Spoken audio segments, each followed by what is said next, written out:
দেখুন আজকে বাড়িতে ডিম চিকেন বিরিয়ানি হবে।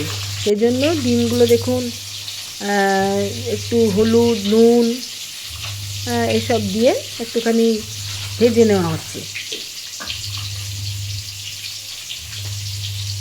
এরকমভাবে ভেজে নিলে কি হয় জানেন তো, ভেজে নিলে দেখতেও ভালো লাগে আর এর স্বাদটাও একটু আলাদা হয়।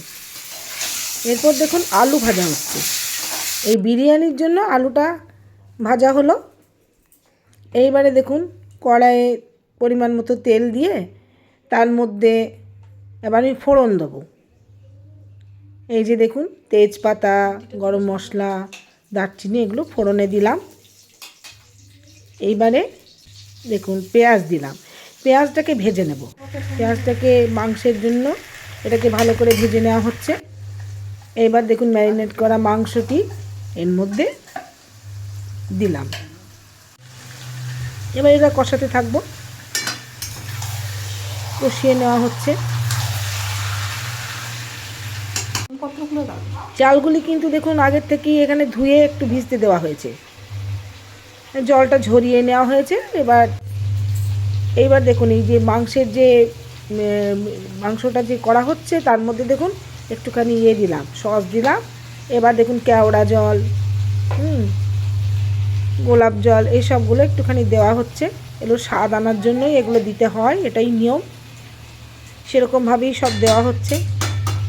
দেওয়া হওয়ার পর এবার দেখুন একটি 5 লিটারের প্রেশার কুকার, তার মধ্যে সেই চালটি দিয়ে তার মধ্যে আলু, মাংস, ডিমটা দেওয়া হয়নি, ডিমটা পরে দেওয়া হবে, এগুলি দিয়ে এবার দেখুন পরিমাণ মতন এবার সমস্তটা আগে দিয়ে নিই। এই যে মাংসটা দেওয়া হলো।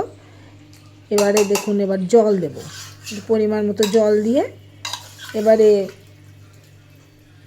তার মধ্যে দেখুন আবার একটু করে দিতে হচ্ছে কেওড়া জল, গোলাপ জল এইসব, এটাই নিয়ম, সেই জন্য দেওয়া হচ্ছে। এবার মিঠা আতর, এবার দেখুন মিঠা আতর দিতে হচ্ছে। মিঠা আতর একটু দেব,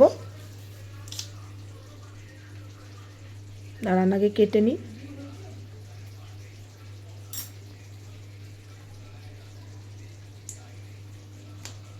এই যে